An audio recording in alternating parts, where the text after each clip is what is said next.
Hello, and welcome to the Content Advantage, a talk show for content professionals about what else? Content. I'd like to start off by introducing my co-host, Megan Gilhooly. Megan, welcome to today's show. Hey, Scott, how are you? I'm doing pretty good. How about you? Good, good. So I'm excited to introduce our other guest to the show, so I'll go ahead and do that. So our first guest is none other than Jean Patrick, the Chief Transformation Officer at Cherwell. Thank you so much for joining us today, Jean. Hey, thanks for having me. And our other guest is President of Zoom & Software, Joe Gelb. So one of my favorite people in the world, and hopefully one of yours as well. And he will be here to sort of help give some insight on this journey that Jean has been through. And so welcome to the show, Joe. Thanks. Nice to be here. Thanks, Megan. Thanks for joining us, Joe. And hey, for the audience members that are just signing on, let me tell you a few things in case you're new to the Bright Talk platform.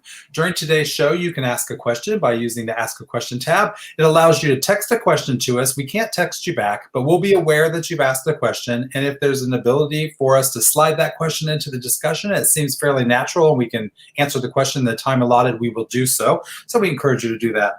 Also, you can access additional information by using the attachments section of your webinar viewing panel. You can get access to information about the presenters on today's show, about some of the software products that are available from our sponsor, as well as information that we've provided to help you troubleshoot in case you're having any challenges while you're watching today's webinar. Also, on the way out the door, if you give us a rating, letting us know what you thought of the quality of today's show, it's a 1 through 5 star multiple choice rating system. We'd really appreciate that. And the feedback is necessary. If you've got a comment about how we can make a future show better, or you'd like to suggest a guest member, you can use that functionality to do that as well. There's some content in the attachment section from one of our partners known as XML Press. They're offering you 50% off all their ebooks and their entire library. So you can access the URL and the discount code in the attachments and links section of today's webinar program. So thanks for joining us, everyone. Cool. Thanks for all that info. I want to start out by talking about something that Jean and I have in common, and that is that we both grew up in North Dakota, which is kind of rare, actually. There were so few people there back then. And so, Jean, I just want to tell you, I recently taught Joe a new phrase, which I'm sure you will be well acquainted with. That is OOFDA. OOFDA. Joe, absolutely. I taught you this, right, Joe? I have not heard this. I use it, and I often use it in right choice occasions. Yes. So, Jean, let's just tell Scott what OOFDA means. Yes, please. You know what? Very I important. don't even know what it means. I just want to say, you betcha. That's what I think about it too. Is, you know what? It's one of those things. Oi, right? Oh my goodness. Okay. Oh, what do we do? I know very well. Yeah, you probably do. Yeah, exactly. Yeah. It means whatever you need it to mean at the given moment. So you can say it in a positive way, like, OOFDA, that was really good. Or you can say, OOFDA, when you're tired. Or you just kind of say OOFDA, and then everything is magically better. So yeah. I it's think a really I good word. Borrow this word, and Totally. and when people say, "Where did this thing come from?" I'm supposed to say North Dakota. You say North Dakota, don't you know? Don't you know? That's what you say. Yep. Yes. Okay. Now let's get on to the real stuff. So let's talk a little bit about what you do at Cherwell. So what exactly is your role of Chief Transformation Officer? Yeah, happy to share. I actually started with Cherwell about 3.5 years ago. And Cherwell is a software company that builds on it. We actually had our first software implementation build release in 2007, and it was focused on IT service management to help with efficiency and productivity on the IT side. Since then, we've grown up and actually grown quite a bit over those years, focused on more of a service management for a lot of different areas within our customers, within their business units. I came 3.5 years ago at Cherwell, and one of my many different hats, I call it, that I wear is regarding making change and creating scale and repeatability within our company. So the things that we do support our customers, I was brought in to help us as a company to go through the same thing. So it's one of those things, I don't know if many of you have gone through this, but caring for yourself as you care for your customers. So that's really, we've been going through this huge growth spurt, and what basically looking at ways to reduce manual steps, increase scalability, creating repeatability. And that's how actually about 3 years ago, Joe, I think I met you. That's right. Excellent. Very nice. I can tell you that I hadn't heard of Cherwell until recently. In fact, Zoom In helped me learn a little bit about your company, but I also heard on National Public Radio this morning a commercial for Cherwell that explained in a very quick and an elevator pitch that you help companies become more productive. And so I thought that was interesting, because I know you also had recognized the need for unifying content, which is what we invited you to talk about today. And I guess I wanted to know, was there an aha moment or something that kind of told you that this is really something we need to work on and we need to bring content together? Yeah, what's interesting is, so over the last 3 years, our company internally we've gone through so many changes from a digital transformation perspective. So my team working cross-functionally with the rest of our company, looking at ways to reduce silos, to work cross-functionally, making workflow, that's our tagline. And so as we were basically aligning and integrating systems and processes that create that scale, we recognized a need that we needed to get content and information and learning and new changes in the hands of people quicker and faster. So the aha moment was, okay, we needed to ask a question about, one kind of thing. And it was like, we had to look in a lot of different places to find that. And so we took a step back also and said, how do our customers come in the door, I call it, to ask questions? And it was in different places. So it was, I don't know if it was one aha moment, but we knew we needed to get to that place. And is it fair to say that place that you're trying to get to isn't really a place, it's a capability? You needed to develop a capability to serve your customers better in the way that you described. Is that a fair assessment? That is absolutely spot on. I mean, I think about, I tell the story about, whenever you buy, I'll show my cell phone, right? My phone. When you buy a phone, you don't go to a training class. You don't go to, you just get started. And so really the place that we want to get to, that we're working toward, and there's no end to it, it's a journey, but it's really providing, what our customers need, when they need it, and how, and what's the best way for them to get to that place. So that's, you talk about productivity. Instead of searching and looking all over the place, the more that you can have it at the fingertips for people to find that information, the quicker they can keep moving on when they get stuck. Excellent. I know I feel that way as a consumer. I love the fact that you guys are kind of like, we often say there's the plumber with leaky faucets. You guys are actually fixing your leaky faucets, which is great. And it sounds like you're on a journey. You're not done with the journey, nor will you probably ever be, right? Because it's a continual journey to get better and better. But give me an idea of the scope. How many different teams had content? How many different content types or sources? Like, is there an idea of scope you can give us for how big this problem was? Yeah, if our customers were on, they'd go, yeah, I wish, it's hard to go find information. But, and I will tell you that we had about, actually, how we started this journey is we went and said, I kind of approached things as, what is the as is? What do we have out there? Because we don't want to reinvent the wheel. We don't want to recreate content, because there's good content out there within our company. Yeah, of course. Yeah, we had about 36 different places where we had content. Wow. And you know what? Some of it was internal, some of it were for our partners, some of it for customers, but we just kind of looked at it that way. And it was a little daunting, a little bit, right? And yeah. So I'm sure people who are on this call as well probably recognize, not only do you have different places, but you have to maintain. We're a software company, so versions change. There's new things that are coming in. And those are the things of what we want to be able to do, is to provide easy access so that people adopt, become more productive with what we provide to our customers. Wow. 36 different places. That's a lot. I mean, it's a lot less than I've seen at some really big organizations, but it's still, it's a lot. And so, Joe, I was wondering, you've talked to a lot of different companies. Can you kind of compare this to some of the other companies that you've chatted with? Yeah, no, we've been hearing it more and more, from, how do we deal with not just self-service for the customer, about how our customers are finding content, but also how do we have, our own internal staff finding content also. This idea of like self-service for the customers and like enablement for internal folks. And that goes to, people trying to, like, Gene mentioned, being able to, scalability, performance, things like that, but, enablement, getting new developers on board, getting new service agents on board, new sales people on board. I'll tell you a funny story. There's a true story that happened like an hour or two ago. And one of our new developers has been here like 2 months, came in, he's like, oh yeah, I fixed this bug that, one of the, and I said, yeah, we didn't know what it was. So we looked at our docs and it was there. And I'm like, wow, that actually works. That's awesome. Yay! I was like, wow, that really works. And it was really a good example of, wow, the documentation is not just for our customers, but also for internal people to get them up and running. So I've been hearing a lot from the customers, from our current customers.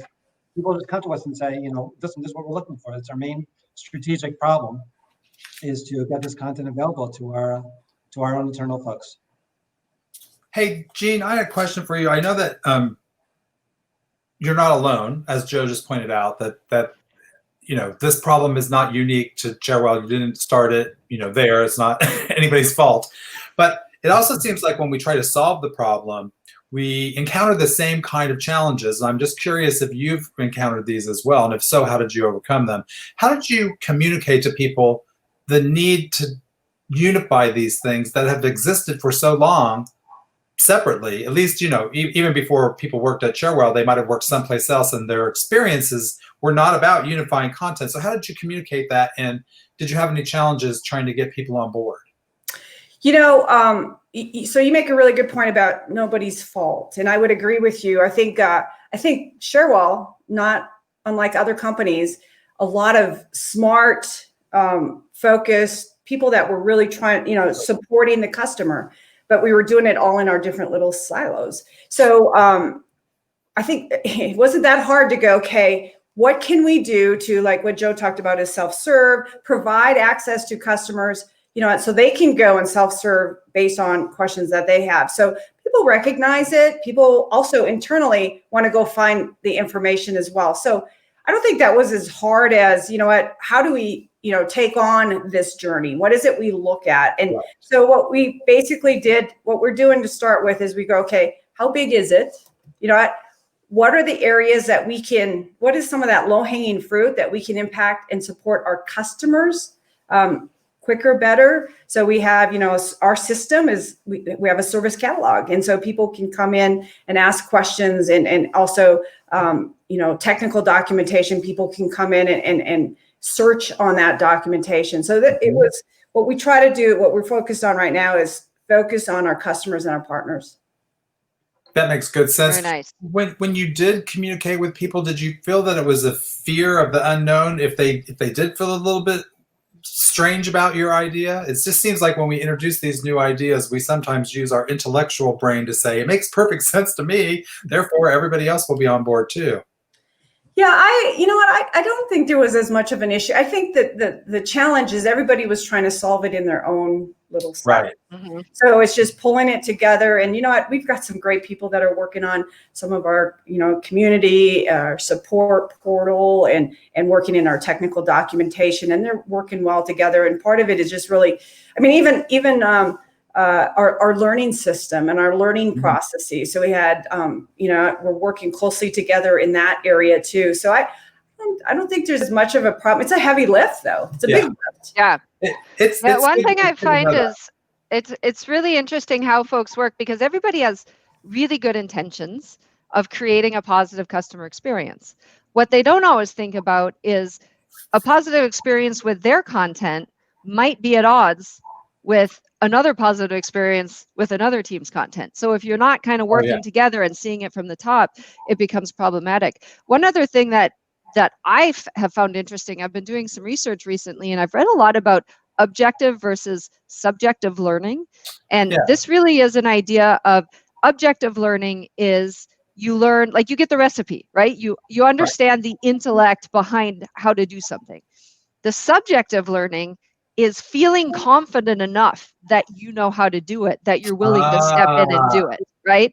And so those are two very different things when talking about enabling salespeople, enabling support people, enabling anyone, enabling developers, right? So when we think about this idea of objective versus subjective learning, there are some things that play with content that are probably best practices. So I'm wondering, Joe, can you kind of run through some of those things that you think people need to focus on when delivering content to really get to not only giving the information, but helping sort of hold their hand along the way and make them feel confident?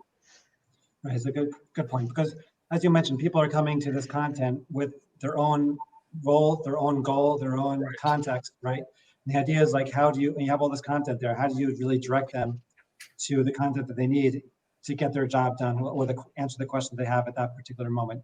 There's a lot of different, there's technology solutions and there's content solutions, but the idea of personalizing understanding the scenarios of what people are trying to find, and the type of information, from those 36 different sources, and like from all that content, once I get that unified experience, like, what content is really needed for them to solve that problem, personalizing based on what we know about that individual, what they told us about themselves, or what we understand from their behaviors, what we understand from other people that are like them, what they found. So it really kind of helps, I think, what you're saying about this objective type of learning, and get that content to them as much as possible.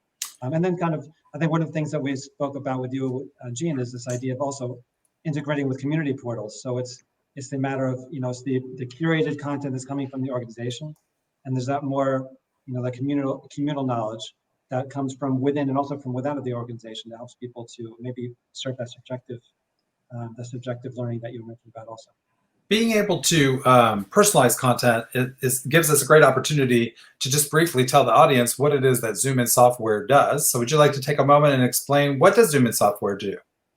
Yeah, thanks. So so ZoomIn is a platform for helping companies to allow their technical product content to provide much more business value, much more business insights for their customers, helping them to reduce churn and to just increase sales, increase better customer experience around the organization through the better use of technical content. Excellent. Thank you for that.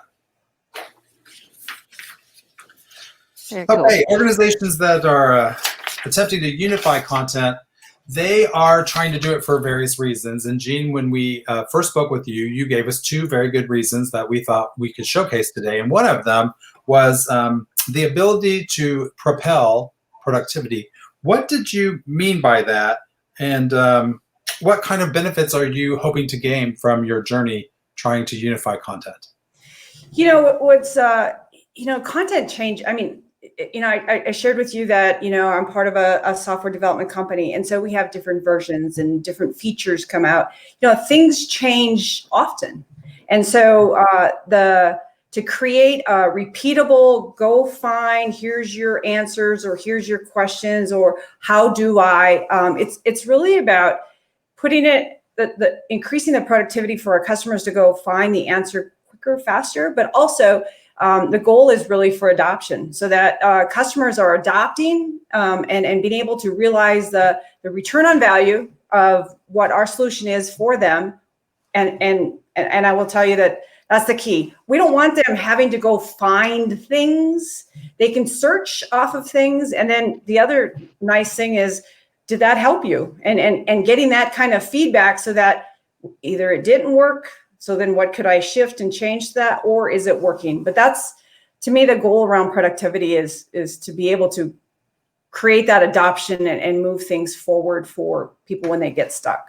Thank you for that. I just wanted to add that normally when we discuss these things, at least traditionally for me, it's been a discussion about productivity, which is usually about the content creators' productivity, and that we could help them become more productive and not, spin their wheels so much trying to do tasks they shouldn't have to do.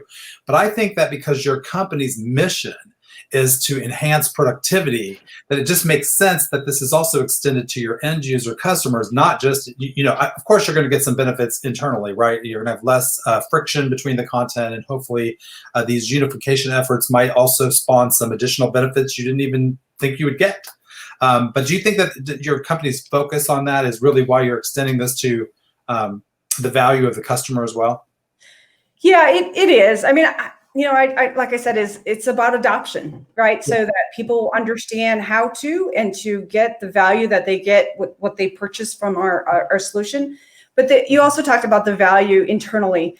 We have a number of people that are maintaining, that are creating, that are supporting this kind of content in areas, and you know what? Sometimes we do it in the margin. Sometimes we do it where that's their role. And I wouldn't want to reduce that duplication of effort, because it's all about scale and repeatability, and keep pushing the change forward so that customers really adopt and use and be able to see that productivity. Excellent. That's awesome. So I'm curious, with all of this adoption, that always speaks to me as change management, right? You have a lot of change management going on. You have to work with a lot of different stakeholders. Who are the primary stakeholders that you were dealing with in this change, and how did you get them on board? Again, I go back to, it wasn't hard. So you know what? We have an amazing person that leads the product documentation team, and Joe knows her well, and that team is pretty solid and really strong. So that is what they do. And what's interesting is a couple, 3 years ago, they are now part of the feature teams in development. So they don't get it after the fact. They're part of that team, which I think is hugely valuable. So she was a big part of this. We have a couple folks that are leading the community portal, that are leading the support needs of the self-service for our customers. So those are two key areas. And then the learning team. So if you think about that, learning is not just about taking a class, taking a virtual class. It is, again, I go back to what you need, when you need it, and how you want it delivered. So we all learn differently. So connecting the dots with those three areas for me is kind of the big part of it. Because learning will provide FAQs, or they can direct it to the technical documentation that's part of that group. So those are probably three legs of the stool. Another critical one is also marketing, the marketing information and the content that goes along with that. That makes perfect sense too. And it dovetails nicely into the question I'd like to ask Joe next. And Joe, we talked about productivity briefly, and then we're going to talk about sales enablement with Jean as another potential benefit that she'll get from this journey that she's taking. What I want to know is, what other common benefits do companies that try to unify their content get outside of productivity and sales enablement? That's a good question. So there's a lot of different KPIs that better access to content can help with. There's the enablement, there's self-service, reducing support costs, but there's also generating business from a sales point of view, creating leads, converting those leads, and technical content. We see over and over again that people are looking, they want to understand more about the technical aspects of the product before they go and buy. So we've been seeing more and more companies trying to reuse this technical information, whether it be the curated technical documentation content that's topic driven, or KB articles, things like this, and actually providing that in the marketing site alongside the product description pages. So you'll have like a product description page driven by a PIM, like a product information management system, then you have the technical content alongside of it. And that not only helps to bring that content to the customer, but it creates a lot of Google search juice. Yeah, SEO value. Site, right, so it brings value to the person who gets the site, but also brings more people to the site in the beginning with. So we're seeing that more and more as well, integrating that right into the marketing site. Yeah, that's really interesting. And I want to sort of follow up. Jean, you're in a you're very lucky, because you're in a position where you are, you have all these teams, and you seem to have them sort of all wrangled together, and you've got the stakeholders sort of on your side, and that's great. But Joe, that's not always the case, and maybe not often the case, right? So Do you have any ideas, Joe, on how people that maybe don't have a gene in their organization can get a gene? Everyone needs a gene. Everyone needs a gene. How do we get a gene? I don't know about getting, that's a hard question. Genes are hard to come by, you know. Yes, they are. You have to go all the way to North Dakota to get one. Exactly. But what we have seen is that, you know, it's really amazing how, you know, once, maybe you saw this also, Gene, in your organization, you know, when we first met a few years ago, and how the exposure or how that documentation portal got inside your organization. And so we've been seeing a lot also, the folks who drive those initiatives, they actually kind of start rising up in the organization, and they help to, you know, to promote and to you know, to promote that whole idea of content, use content strategy, and just how this content can be better used. It's really kind of amazing how you know, Tech Talks folks get propelled through the organization, or that the idea of technical documentation, technical information gets propelled throughout the organization as a value driver, as opposed to a cost center. Yeah. Hey, Joe, you know what's kind of, I thought about this when you were talking about it, because it's been what, 2.5, 3 years since we met, right? And documentation at the time when we met was kind of an afterthought a little bit.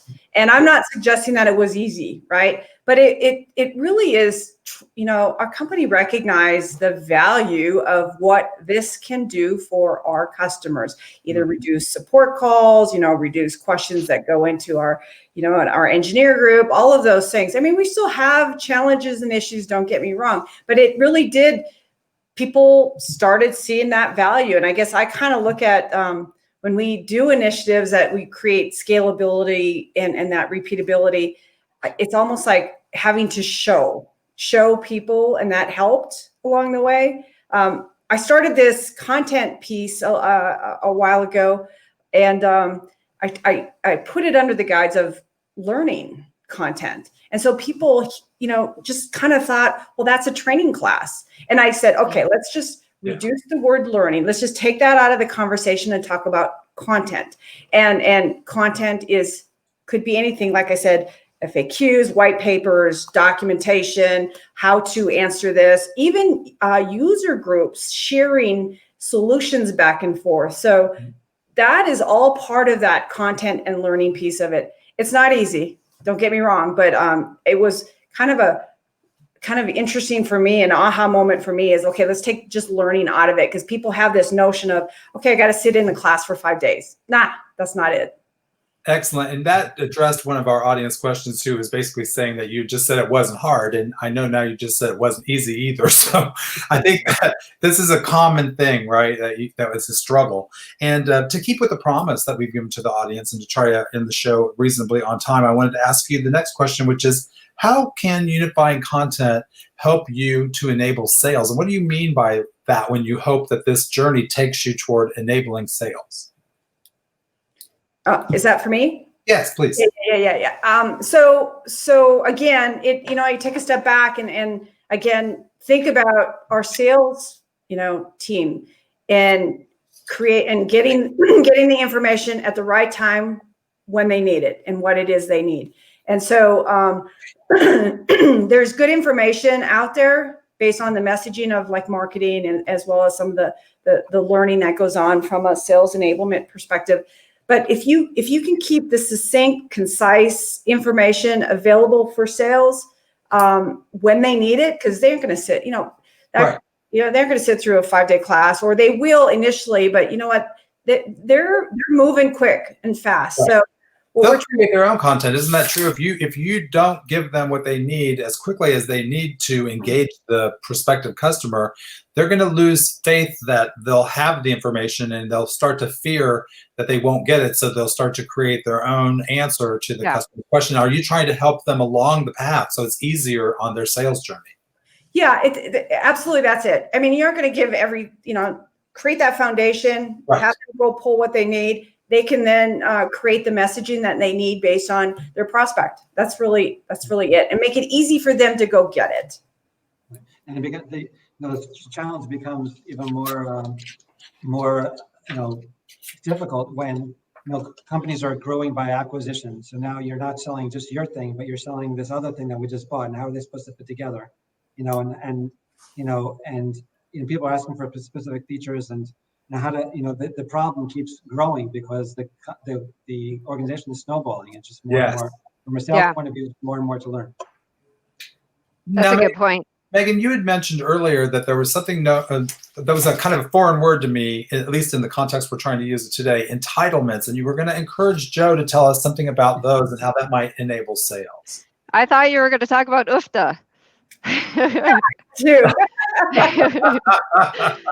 So yeah, no, there is. So Joe, if we look at how we ensure that sales gets the information they need versus support getting the information they need versus our customers getting the information they need, can you give us an idea of how we use entitlements to help do that? Yeah, that's a great question. So entitlements, there's two things. There's entitlements and there's personalization. So entitlements is like, what are people allowed to see? Okay, and then there's personalization of what's most useful to them, right? And they both have to go hand in hand. So it could be like for a salesperson, like you don't want to hide anything. You want them to pretty much see have access to everything. But if they're selling a certain product, you want to kind of or for a support person, there's like you have a whole room full of support people, but you don't want to hide everything, but you want them to, if they're supporting a certain particular product or version or whatever, you want to kind of pop that up. That's like a personalization. The entitlements is where you say, well, partners are able to see certain content, customers are able to see, a certain type of content. So there's like kind of a need to know basis. So if I come in from the public and I want to learn about your product, you see certain things. My colleague Lawrence likes to say, you want to show your window, all the napkins and different things. You want to show the great stuff, and then, when someone comes in and they become a customer, you want to show more information to your partner a little bit more, your support person or salesperson a little bit more. So there's the entitlements kind of as a need to know basis kind of extends the access to content, which is not just from a security point of view, it also helps to eliminate the chaff, so you're not searching and finding stuff that's not useful for you. And there's the personalization that helps you to, based on what I'm trying to do, get that information to me, as quickly as possible from a search point of view, from a navigation point of view. Yeah. That makes a lot of sense, Joe. There is a question from the audience that we can probably squeeze in these last remaining minutes. Confidence definitely comes across from consistency and experience, they write. I wish I could see that in an actual demo, smiley face. What are some of the KPIs achieved in the unification where they actually able to reduce the amount of content?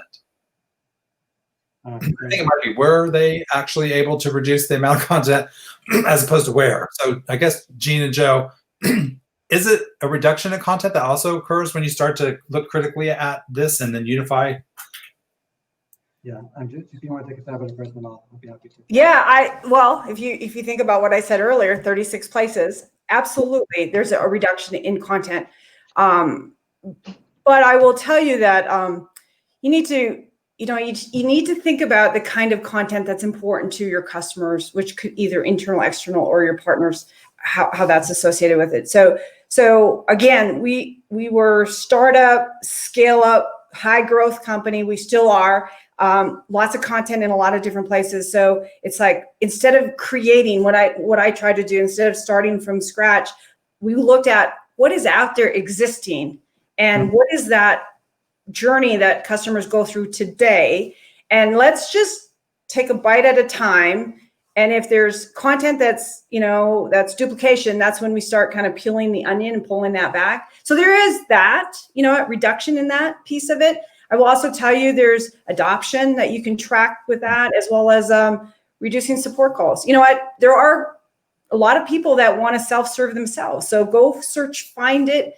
And people want to have that ability as well. Sometimes they just want to talk to somebody, but you have to pay attention to all the different kinds of people that are asking a question, if that makes sense.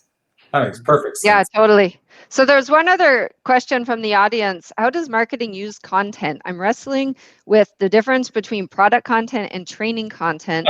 A lot of effort is used creating both. And I want to start off by saying, I worked for a company once where I did a unification similar to what Gene's doing. And a couple of years later, I heard that the CEO then stood up and said, product content or tech content is the new marketing. And so they become almost synonymous when done really, really well. But what's your take on that? What's the difference between marketing content, tech content, training content? How do you sort of differentiate those, and where do you bring them together?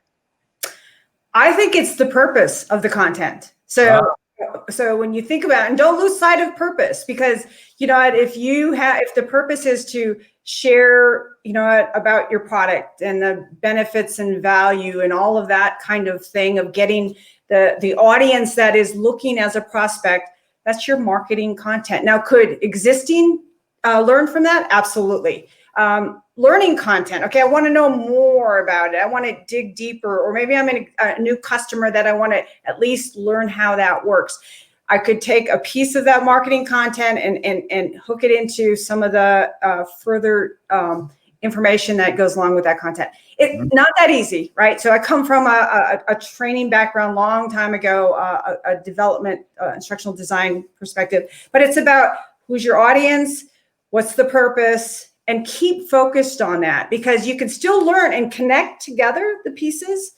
Don't have to do it all, but it's to me, it's that piece of understanding what that content's focused on. Yeah, and I think to get a little more, to dig into the marketing and tech content, there's an idea of like upsells. When you have customers and you have really strong content, you can add messages that help with upselling. You could, you really, when people come for answers, if you're the one that has the answer, they're probably going to go with your product. So even when people are first diving into a topic and they're just learning about it, if you're the one that gives them the most useful content, you're probably going to have a good shot at getting their business, right? So that's where I think there's a line that where they cross. But I think, to your point, the purpose is absolutely going to differentiate one piece of content from another, but always like have them help each other is what I think. Right. Can I add really, really quick one? And Scott, I know I want to go back to one of the comments that you made where somebody said, I said it was easy and then it wasn't easy, right? I will tell you, what was easy was people recognize that there's content all over the place and recognize their need to pull that together. Right. It's not it's a heavy lift to then go, okay, the idea is there. It's the right thing to do. Let's do the right thing for our customers. My company recognizes it and gets that piece of it. It's the lift of going, okay, now that we have stuff all over the place, where should we start? Yeah. You can't chew on that entire elephant. You got to have a piece at a time. So, hey, just as a last aside, then, do you have any? And I catch off guard maybe a little bit with this one, but do you have any parting advice for people who may meander down the unification pathway after seeing this show and thinking, "Hey, Jean said it was pretty good. I could probably do this." What advice would you give them? Have you had any lessons learned that could help them with the struggle they may have as they move forward? So, that's when you say oofta, so that you can have totally. I will bet you people who are listening have a lot of good advice. So, but here's what I would say is, I would think about things such as be your own customer. So if you're trying to learn about things, think about that. Think about what is the purpose, right? Yeah. So we talked about that. Think about the purpose of the content. Make sure you get buy-in, right? So get buy-in from different groups. So you don't have to fight silos. You get that buy-in. Make sure you start momentum. You can do for me anyway, it's just getting the momentum started and showing the value that's aligned with the purpose. So again, if you're just unifying content to unifying content, I think it will be a bigger struggle for me anyway, if rather than aligning it with, hey, customer adoption, reduction of support calls, getting people productive quicker, faster. Those are kinds of the things that I would probably share with you. Excellent. Great advice. Ability focus, which aligned perfectly with how we started the conversation. So thank you, Jean, for making time today. I know this was an awkward thing to invite people to do now that we are all broadcasters. So thank you for taking time out of your day to do this. And thank you, Joe Gelb, for also joining us in another part of the world in a different time zone to be on the show.